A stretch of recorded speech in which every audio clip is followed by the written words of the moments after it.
Hello bachcho, let's see this question. So the question says, a man of mass 75 kg is pushing a heavy box on a flat floor. The coefficient of kinetic and static friction between the floor and the box is 0.2, and the coefficient of static friction between the man's shoes and the floor is 0.8. Okay, if the man pushes horizontally, see figure, then the maximum mass of the box he can slide without himself slipping. So here in this question, we will write the key concept. First of all, that will be used here in this question.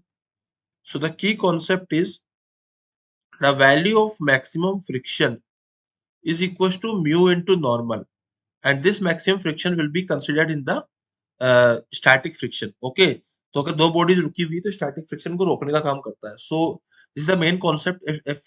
F maximum is equal mu into normal, and यहाँ पे हमारा F net की value zero आएगी at equilibrium. Okay, so equilibrium पे F net की जो value है वो जीरो आनी है. यहाँ पे मैंने लिख दिया है. Now we will solve this question. So अगर हम यहाँ बात करें, दोबारा से रीड्रॉ करें डायग्राम को. सो बेसिकली डायग्राम कुछ ऐसा बन रहा है हमारा, एंड ये जो पर्सन है,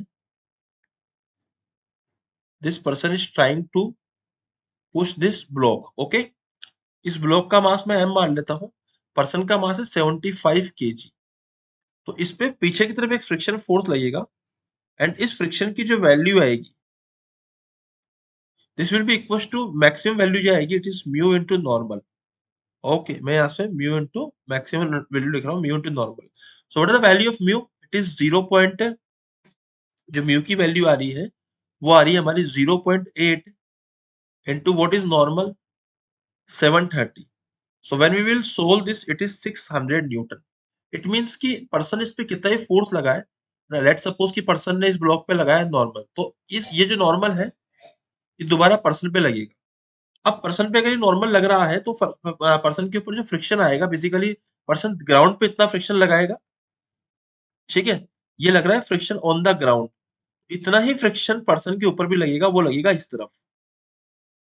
ठीक है, ऑन मैन.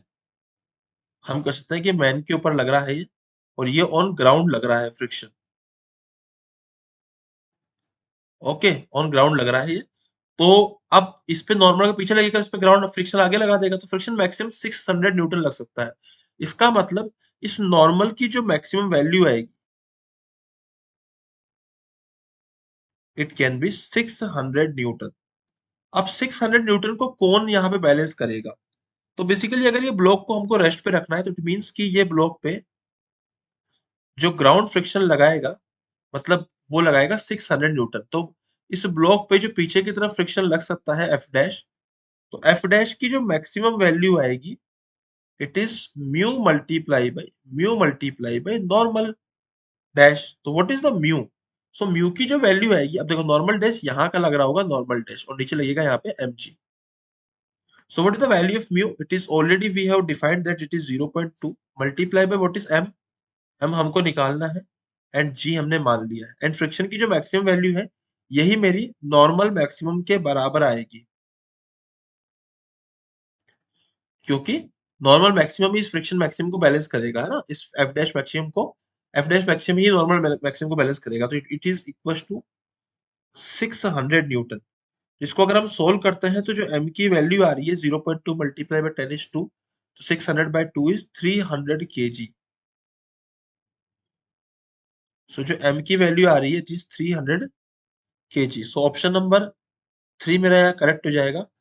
तो final answer is option number 3. I hope you understood it well. Best of luck.